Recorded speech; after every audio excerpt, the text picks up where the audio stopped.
Shariful, I think we've decided that I'm moderating. Is that correct? Irene? If you feel comfortable in doing that, and Joanna is not doing that, that's okay. I thought that perhaps Johanna would do it, but if not, I'm happy to do that. All right. Good day and good evening to all who are joining us. One of the most important challenges for the progressive reduction of emissions and releases of mercury is the assurance of its traceability related to storage, handling, temporary transport, and the consequent environmentally sound management throughout its life cycle. In the Peruvian case, strategic alliances through different projects have been the key to articulating and improving actions to strengthen the mercury management. In this webinar, the participants will be able to obtain valuable contributions that can be a reference for countries that face similar challenges. We have today speaking Johanna Estrella Dayan Canchaña Mejor, and myself and Daniel Marino from AGC. Johanna is from the Ministry of Environment in Peru.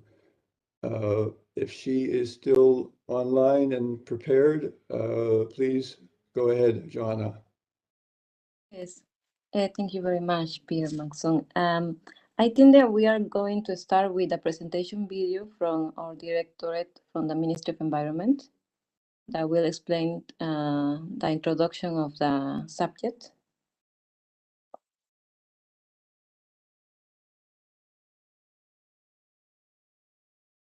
Yes.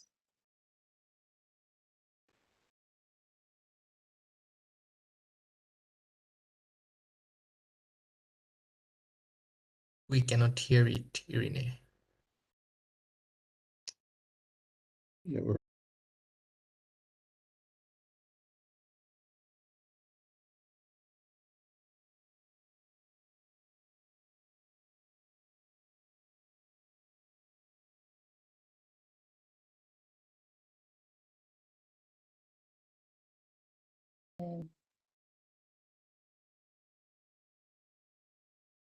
as we sort out some of these technical issues, the audio. Y a todos.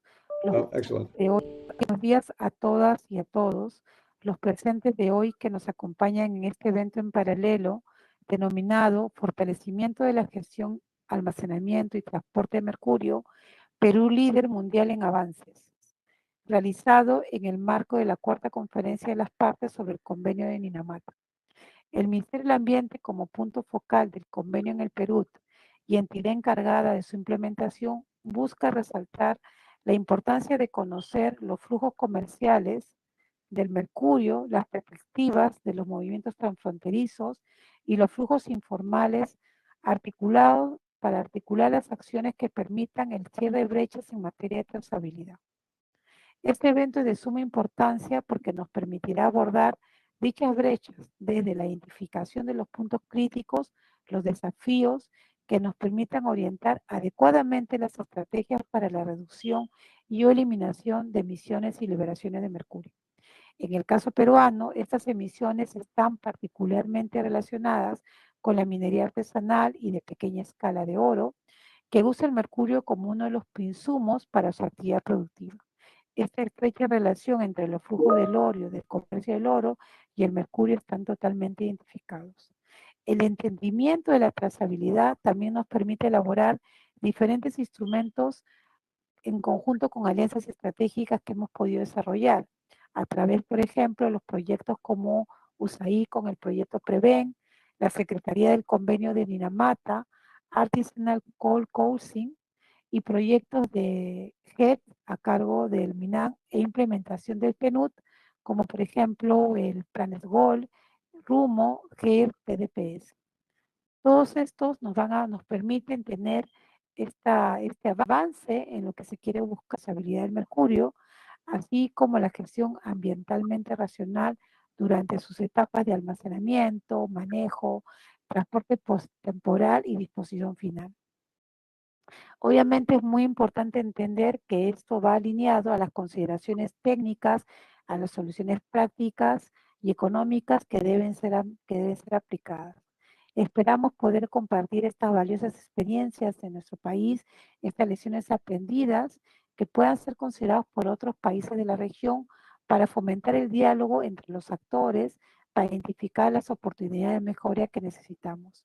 Finalmente, nos gustaría resaltar que para la gestión integrada del mercurio necesitamos un compromiso total de todas las agencias de la participación efectiva de los actores clave, así como la generación y la promoción de esas alianzas estratégicas que nos ayudan mucho al crecimiento dentro del marco de la gestión adecuada del ciclo de mercurio. Agradezco infinitamente a todos y todas por su participación. Muchísimas gracias y muy buenos días.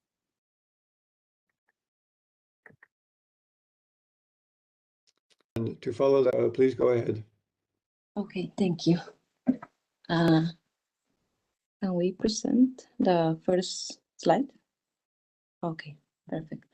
Thank you very much. I will first explain the structure of the presentation. It will consist in two parts. The first part will be explained by the Peruvian Ministry of Environment, and will shortly cover the national context regarding the traceability of mercury, whereas the second part will be covered by Artisanal Gold Council and will present the guidance or guidelines for interim storage, handling, and I cannot transportation hear mercury. the presenter. Okay.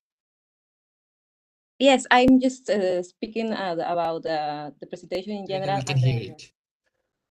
We can hear me? Okay. Can you hear me now? I think I speak too slow.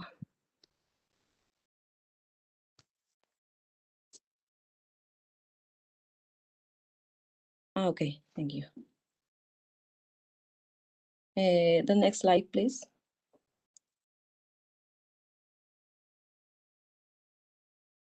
Okay, I would like to first start explaining the main regulations regarding the management of mercury in Peru. We have two groups. The first one contains the regulation based on international regulations that is going to be adapted to our context. In this regard, we have the mercury as a subject of the Minamata Convention. In Peru, we have the an application plan that assigns responsibility to the institutions of each one of the commitments of the convention. We also have mercury as a hazardous material that is based on the UN Orange Book of Recommendation on transport of dangerous goods. The second group contains specific regulations to our country. In this part, we have mercury as an evidence of environmental crimes, and this is managed by the public ministry. And we also have the mercury as a controlled chemical, and that is managed by the Custom and Tax Administration Office. The next slide, please. Okay, in this graph, I want to show what is the mercury material flow in the Peruvian context. The dotted green line shows us the regional delimitation of these flows. On the outside, we have the import and export of mercury, and the blue boxes are the main operations that use or produce mercury. One of the main processes is the domestic production of raw materials that use mercury. In the Peruvian case, the main one is ASGM. We also have one case for limestone chloroalkali processes. It will also produce mercury from gold, natural gas processes. The mercury is also produced as a byproduct of the gold mining, and the different thickness of the arrows is related to the importance of these operations in the country. And these boxes with dotted lines indicates the amounts of mercury through these processes are probably negligible. Finally, it is important to know that there is no company registered in Peru that could make the final disposal of mercury. Therefore, most of the mercury as waste is exported for its final disposition. Next slide, please.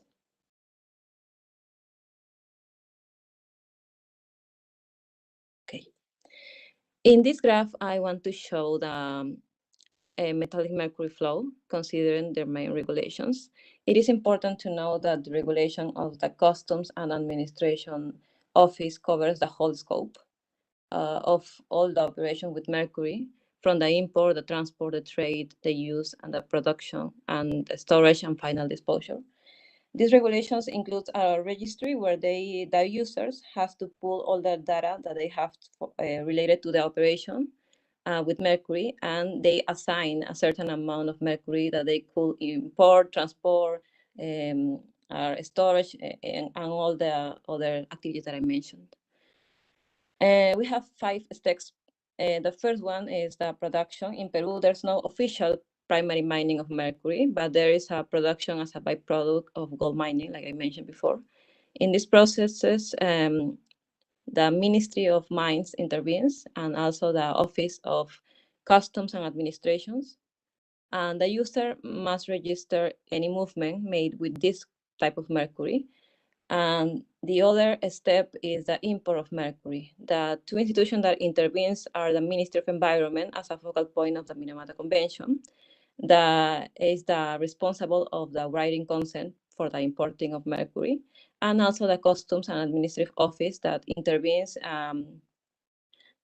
also from the Chemical Control Office and also for the Customs Office.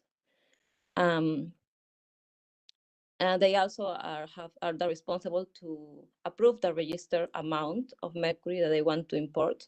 And with that, the Customs Office can greenlight their import.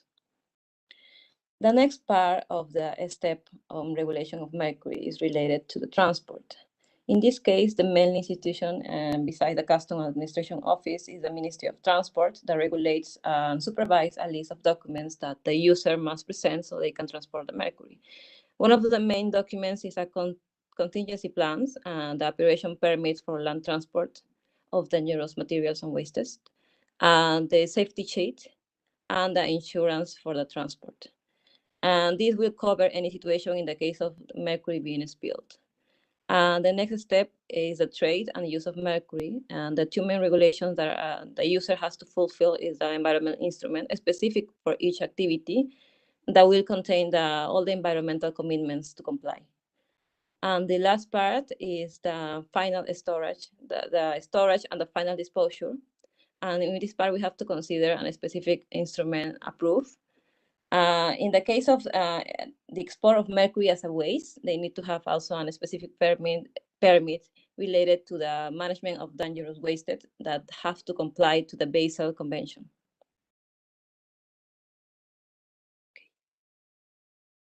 The next slide, please. Thank you.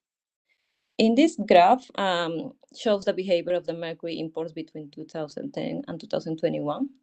It could be seen that the convention, since the convention has been put in effect, the amount of registered imports are very small in comparison to the situation before the convention.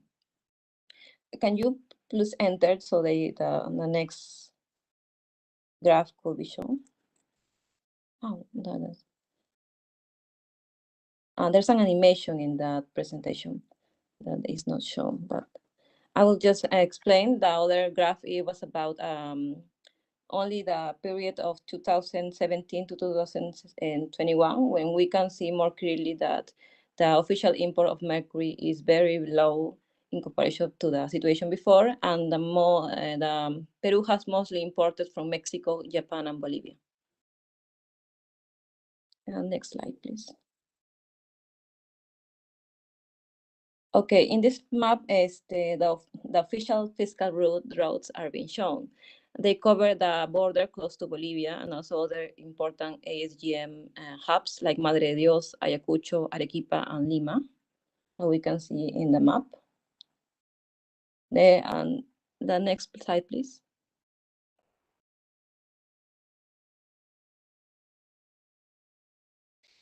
This graph shows the relationship between ASGM gold production and mercury consumption. In red, we can see all the stages of mercury trade from the international production to the local trade that inputs the mercury in the ASGM production processes. This local trader could also export the mercury. And the mercury enters the ASGM processes mainly from the amalgamation processes that could be done in the alluvial or hard rock mining. In Peru, we have these 2 types of mining, and that follows like an 80 to 20% proportion. Next slide, please.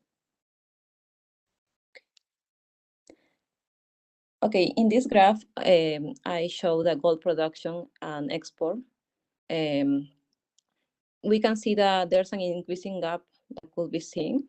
This gap shows a possible hidden economy where informal and illegal mining activities combined, which is presumed to be from ASGM, eventually joining the gold production chain to finally leave the country in a formal way.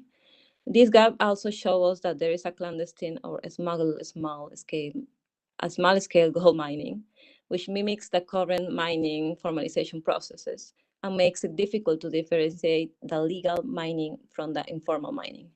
On average, like the late said in the graph, and for the last 10 years, 35 tons of gold per year have been lost due to the unregistered production, which is equivalent to 1,426 million US dollars annually. And it's estimated that more than $100 million are not collected from tax on rent per year. Next slide, please. This graph is very interesting because it shows the relationship between imported quantities to Peru and Bolivia. The behavior of imports from Peru and Bolivia is inversely proportional after the signing of the Minamata Convention. This could also show the lack of control of smuggling at borders and could be evidence of the existence of informal routes and mercury black markets. Now, if we have another interesting graph in green. There's an estimation of the mercury requirements from ASGM. This graph is based on a 2014 paper from Vega that used the total production to estimate the amount of miners involved in the processes and also used the estimation of the amount of mercury used per gold in Peru. We can see that the amount of those requirements follows closely the pattern of the volume of mercury imported by Bolivia. Next slide, please. I don't think it's clearly seen. In the first graph, in the first map, now that we have the potential hypothesis of the informal entry of mercury into Peru, it is important to know the possible routes through which the mercury enters the country. In this sense, we have this map of mercury trade flows that is from 2018. The main exporter of mercury to the GRULAC region is Mexico, and one of the most relevant destinations is Bolivia. And in this case, it can be inferred that Bolivia is one of the ways for the informal entry of mercury to Peru. I don't think there's shown because there's an animation in the slide, but in the map that is behind in the slide, I don't know if maybe it's probably not going to be shown here, but maybe when they share the presentation through the website, it could be more clearly seen. In that map, we can see more details of the border area and the potential path of mercury that mercury will follow. No? It's seen that in yellow in this map, the formal route will be from Lima to Puno. But however, the possible informal routes could come from La Paz to the mining area of La Rinconada and Juliaca, where there are informal mercury warehouses, and two, from the gold mines that produce mercury as a byproduct that is very close to the south of Peru. And the next slide, please. Now that we have the evidence of the informal route of mercury, it's important to know what are the mechanisms through which the seizure of this mercury is carried out. The institutions that seize mercury are mainly the Customs and Administration Office and the Prosecutor Office, the Public Ministry.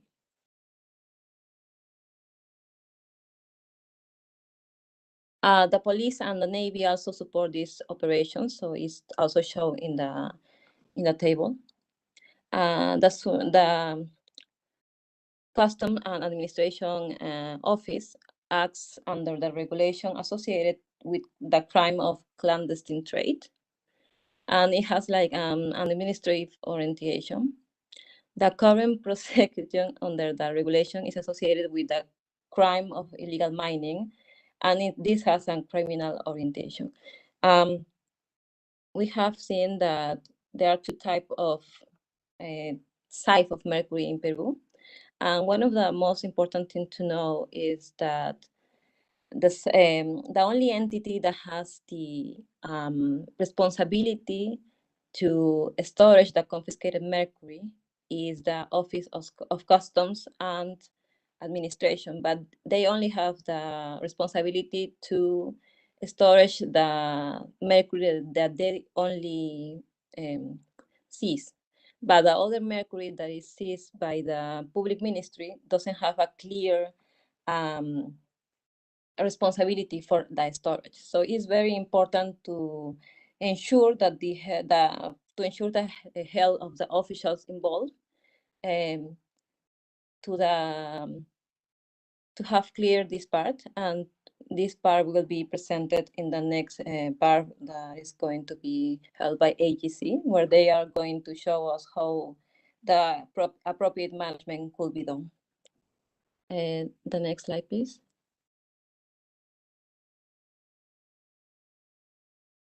Okay, this part is mostly the gaps identified and the approaches that we could be done and to improve the solution of this problem that I have shown.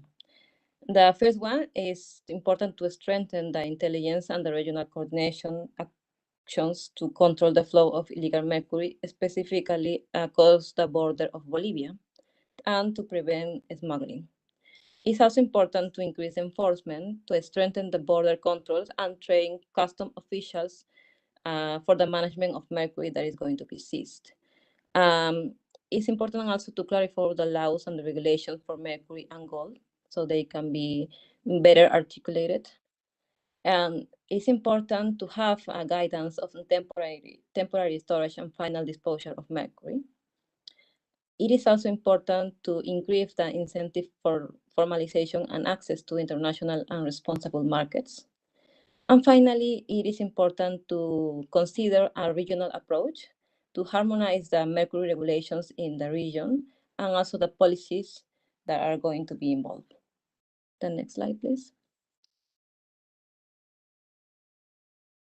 Oh, these are some of the projects that have helped us to improve our understanding of mercury traceability that we have presented before. The first one is planetGOLD, Peru and Rumbo, that are GEF projects. And the next one is a project from AGC that is called Greater Transparency and Control of Mercury in Peru, and is financed by the United States Department of State. Another project interesting for this subject is an upcoming project for the GEF 8 that is called Accelerating Compliance with the Minamata Convention through a better understanding and control of mercury trade in Latin America. And the countries involved are Bolivia, Colombia, Ecuador, Honduras, Mexico, of course, Peru. And another interesting project is the development of a mercury confiscation protocol that is being developed by the help of USAID and also the Secretariat of the Minamata Convention. The next slide, please. We have here a couple of publications made by planetGOLD Peru.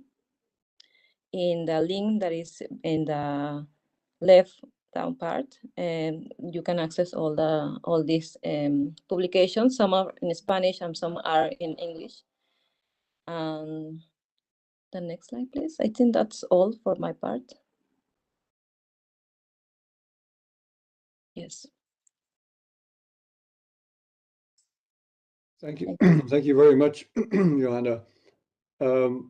That's really a remarkable overview of the situation of mercury in Peru. And before I start with my slides, I would just like to say on behalf of AGC that the implementation of this sort of project would be far more difficult, if not impossible, without the strong commitment and leadership from the Ministry of Environment of Peru, and we really appreciate that.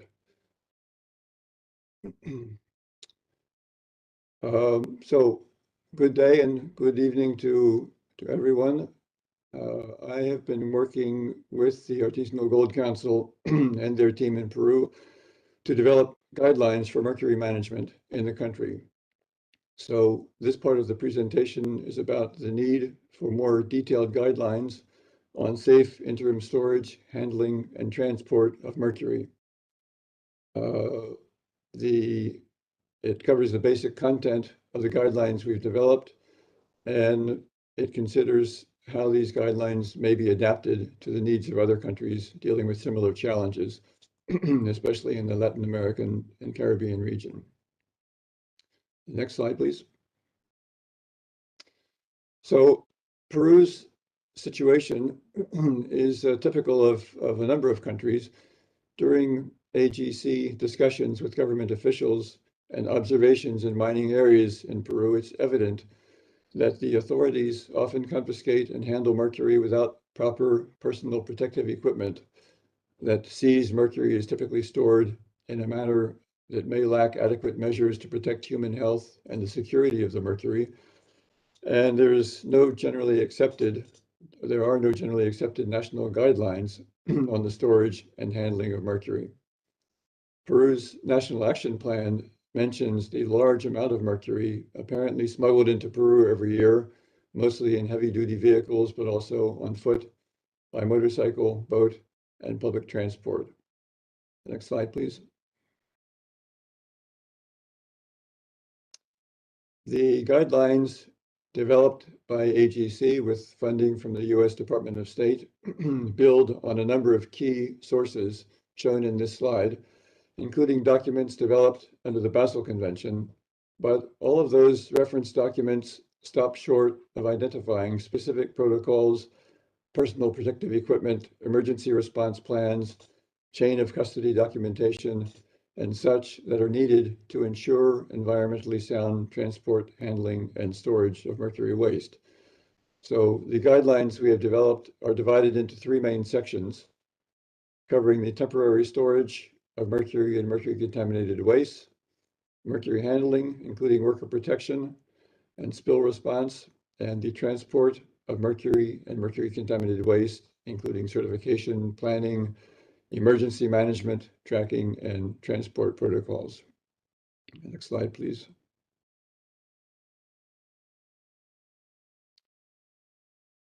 When mercury is stored safely, it should be stored in a dark, stable, and secure location, far from kitchens and dining areas, also far from sleeping quarters, and far from indoor places of work. So among other things, our guidelines address these key concerns related to interim storage facilities. And when we talk about interim storage, there's no clear definition, but we're referring to, let's say, a maximum of 5 tons of mercury stored. And any of that mercury should probably not be stored for more than about 5 years, or it starts to look like permanent storage. And then you would need preferably a different storage facility. So the guidelines that we've developed covered storage facility specifications, emergency planning and response, worker training, mercury storage containers, storage areas, storage container labeling requirements, periodic monitoring inspection of storage areas, documentation, and procedures in the event of eventual closure of a storage facility. Just to take one example of the bullets there and to look a little bit more closely, if we're talking about worker training, for example, we would then look into training workers about the adverse health and environmental effects of mercury. We would train them on how to safely handle mercury and mercury waste. They should know how to use personal protective equipment, to understand the risks from typical situations they might be confronted with in seizing and storing or transferring mercury. They would need to be familiar with the storage facility's emergency response plan and know how to use a spill kit, and when in the case that the spill might be too large, when to declare an emergency and call for other resources. To learn why the storage facility should not store any materials other than mercury, and understand why simple things like smoking and eating are not permitted in the storage facility. Next slide, please. In looking at the storage facility itself, the slide on the left shows a relatively comprehensive layout for an interim mercury storage facility. The estimated cost for this sort of facility would be in the range of $50,000 US, which we realize is fairly high for storage in most places. So if the budget is more limited, the diagram on the right shows storage facilities that could be fabricated from a used shipping container, for example, for which the estimate may be as low as $5,000 or $6,000 US, depending upon how it's equipped. At a minimum, the facility should include a closet to secure documents, basic equipment, and personal protective equipment, a spill kit, overpacking containers, a work table, ventilation, electrical supply and lighting, and a small but secure outdoor area where PPE, personal protective equipment, can be decontaminated if left out in the sun. Next slide, please. Next slide, please.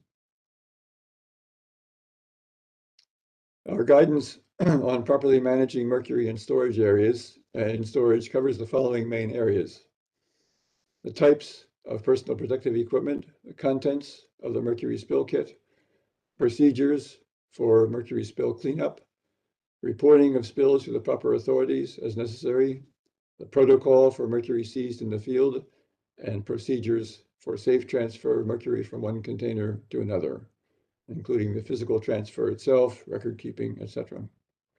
Next slide, please. For actual hands-on work handling mercury, we cover how to set up an appropriate work area, the use of basic personal protective equipment, which Daniel will discuss further in a few minutes, ventilation of the work area, the need for a plastic liner or other sealed work surface to prevent mercury from seeping into the ground or the floor, labeling materials, a plastic spill tray, mercury transfer tools, internal recording of mercury receipts and transfers, the need for adequate and clean storage containers, how to use the cleanup materials, and ensuring that the storage area is secure. Next slide, please. To look more specifically at mercury storage containers, waste, elemental mercury, and contaminated liquids should be stored in appropriate containers.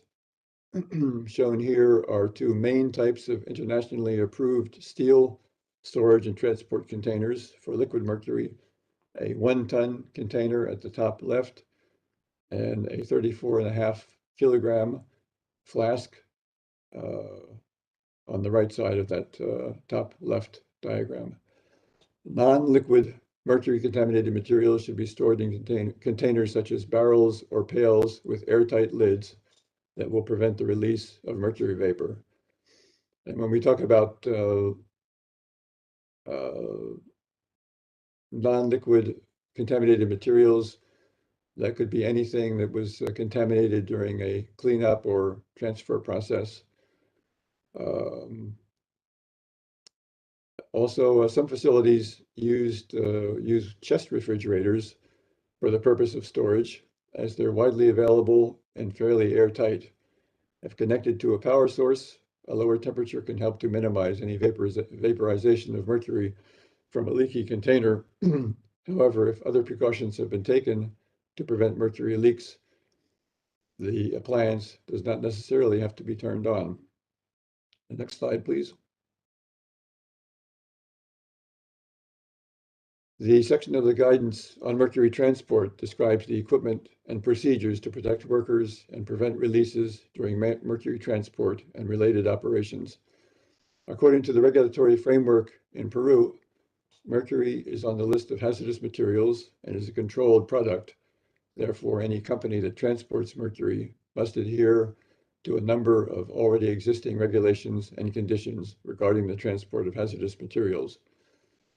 The key areas covered by our guidance are these, well known to transport, to the licensed transporters who have to deal with all of these issues. Regulations, contingency planning, emergency management, vehicle labeling, etc. The next slide, please. So apart from some elements of these guidelines that are quite specific to Peru, we believe that most aspects are equally applicable to the needs of other countries in the region. And in fact, we believe the guidelines may also be adapted to the needs of countries outside the GRULAC region. Now, Daniel Marino, head of the AGC office in Lima, will continue with some good practices adopted for mercury handling and interim storage in Peru. Thank you.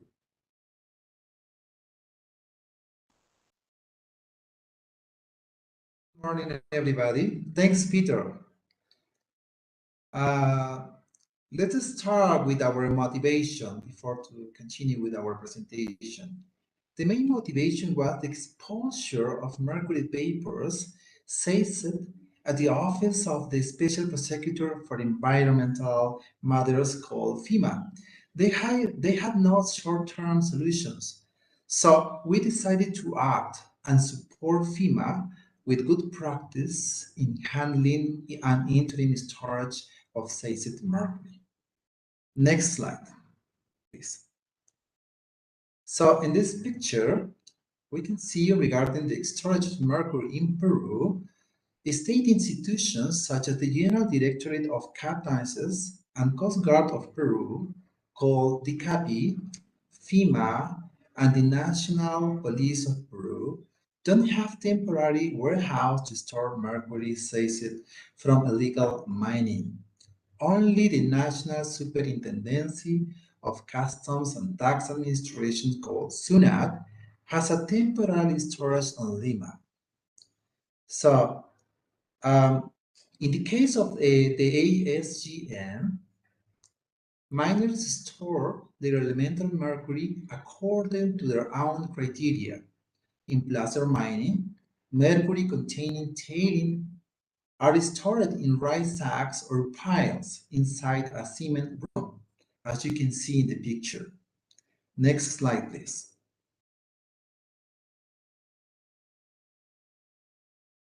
So mercury is seized in various forms, in plastic and metal bottles of various sizes. How to handle this mercury that is not in proper container? You need to have at least a basic personal protective equipment. Prepare an area to handle it and storage mercury. To prevent the spills, have the necessary materials and a spill kit if necessary. Next slide. Well, in this picture, you can see the personal equipment, protective equipment, is composed of the following. You can see the respirator, the glove, lens, security lens, safety shoes, the TVEC suite, and the cost is more or less $64. And to the right side, we can see the material required for the storage of mercury. So it is composed by plastic containers, Ziploc bags, absorbent cloths, Teflon tape, anti-spill tray, airtight buckets. So the total cost is $26. So the total cost is less than $100, as you can see in the picture. Okay, next slide. So more than let's talk about our good practice in Madre de Dios and Puno. More than 300 of mercury seized in Madre de Dios and half a ton of mercury in Puno has been successfully stored by personal training by Artisanal Gold Council. Our safety is the most important. So to start the work, we always use our personal protective equipment. Then we identify how the seized mercury bottles are found. We weigh them and we put in the Ziploc bag to waterproof And then we put in buckets of plastics with a screw cap, and we proceed to put in a blue plastic barrels, as you can see in the picture, to later close with a screw cap and a safety device. These good practices has helped to reduce and eliminate mercury vapor pollutions in the offices of prosecutors of Madre de Dios and Peru. They have been effective and low cost, thus strengthening in good practice in handling and storage mercury safety in Peru. Thank you very much.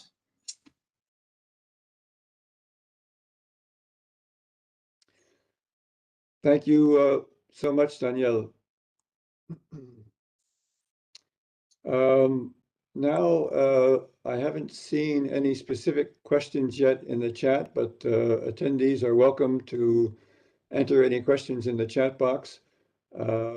We have another 10 minutes or so allotted to us. But if there's not sufficient time to address questions that come in, we can follow up with emails after the event.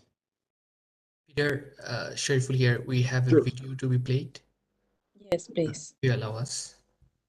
Excuse me?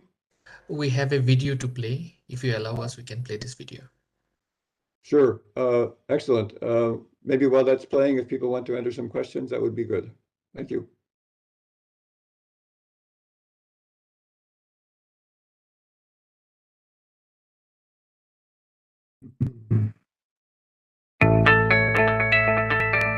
Almacenamiento temporal de mercurio en Perú.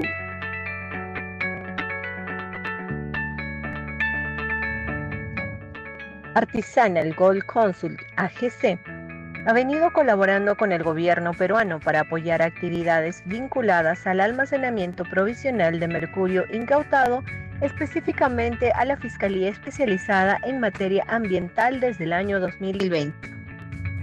El objetivo principal de este apoyo ha sido velar por la salud de los fiscales que, en el ejercicio de su labor, entran en contacto con mercurio elemental almacenado en diversos recipientes.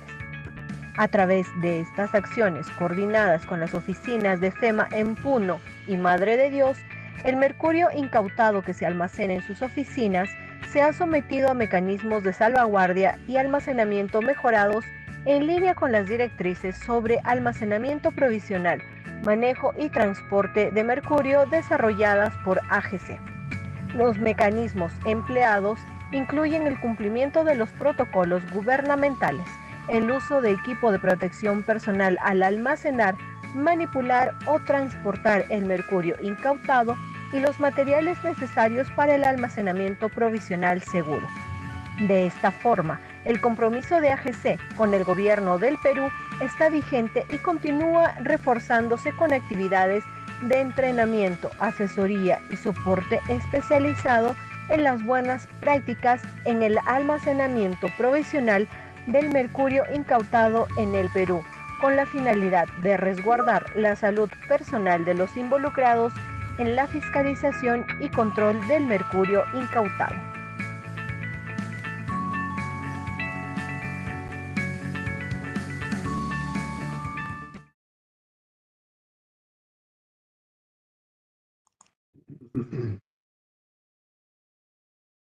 Thank you. Daniel, do you have any other comments you wish to make that go along with that video? Because I think I saw you in there. Peter, no, this video shows how AGC was working with different institutions in Peru, especially with FEMA and also with police and the CAPI in the good practice in storage of mercury, handling and storage of mercury. So that is a very important advance in Peru because it's very effective and very low cost, you know, as you can see in different presentations. So maybe people or participants have some questions for us. Also, I would like to invite Johanna if she has any further comments this would be a good time to make them while we wait for questions from the chat box.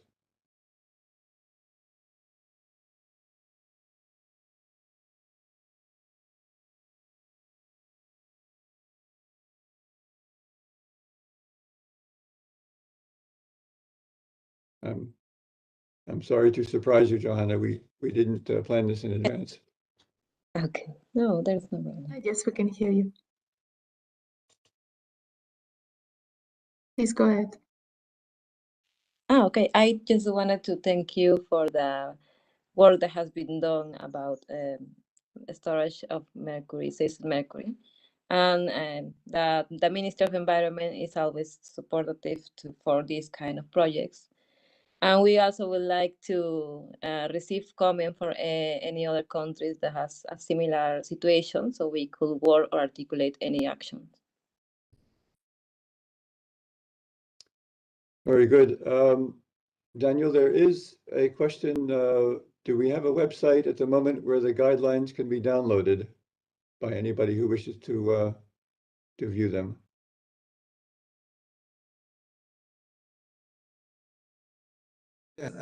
We can download this guideline in the Artisanal Gold Council webpage, please. And also we can send a link to download if someone is very interested in that. Okay, it could be possible to put the link in the chat box if you have it readily available. Okay. Do you think? Yeah. But apart from that, of course, on the AGC website and certainly on the Peruvian Ministry of Environment website, we'll be able to see the same links, I would think.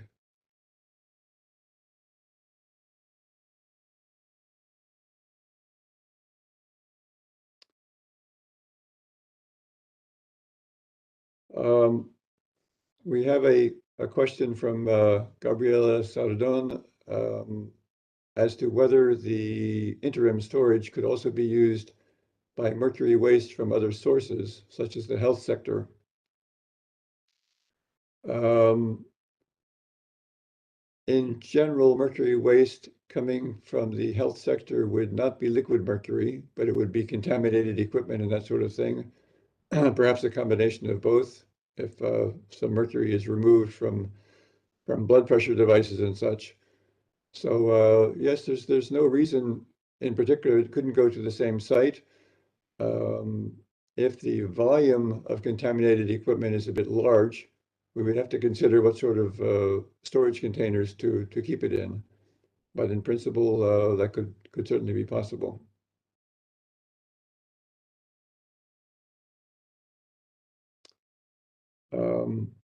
Danielle, do you have anything to add to that in terms of storage of mercury waste?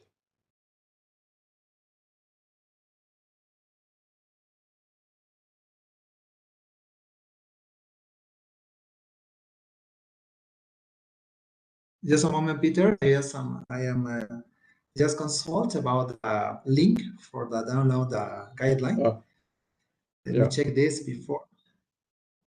And we have a question about this. Can you repeat the question, please? About for example, if there's some mercury waste that's coming from the health sector, from broken thermometers, from blood pressure devices and such, could the interim storage facility equally be used for that sort of mercury waste?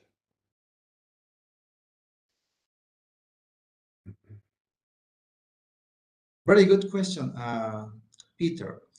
In my personal opinion, it depends to the quantity of the material that we can storage. Because, for example, for safe mercury for FEMA in Madre de Dios and Puno, they don't have too much materials. Means the elemental mercury is less than 200 kilograms per year. So we can store this material easily in small containers. But I don't know how it's in this sector. Maybe we need to ask the quantity of products or waste material that they can produce every year. Yes, I agree. Yeah. in principle, it should be possible, but if the volume is too large, then it could be more challenging. I have the link to the guideline. Let me share with you in the chat. Yeah. So, Irene or Shariful, we're approaching the end of our allotted time. I don't see specific questions at the moment that we haven't answered, but our contacts are readily available online. I'm not sure if we put them in the presentation. Okay, so and there is the link to the Minamata Convention website. Exactly, where participants can find all the recordings of all the side events that took place this week. So thank you so much to all the attendees, and especially to speakers, the Peruvian Ministry of Environment. And if you have any closing words, Irene, I would be happy to hear them. Thank you very much, Peter, and thank you very much to all the participants to today's session. I hope it was informative. It was definitely very interesting to me, and I want to thank you all very much for being here today. And with this, I would like to close the session. Thank you. Thank you. Thank you all. Thank you very much.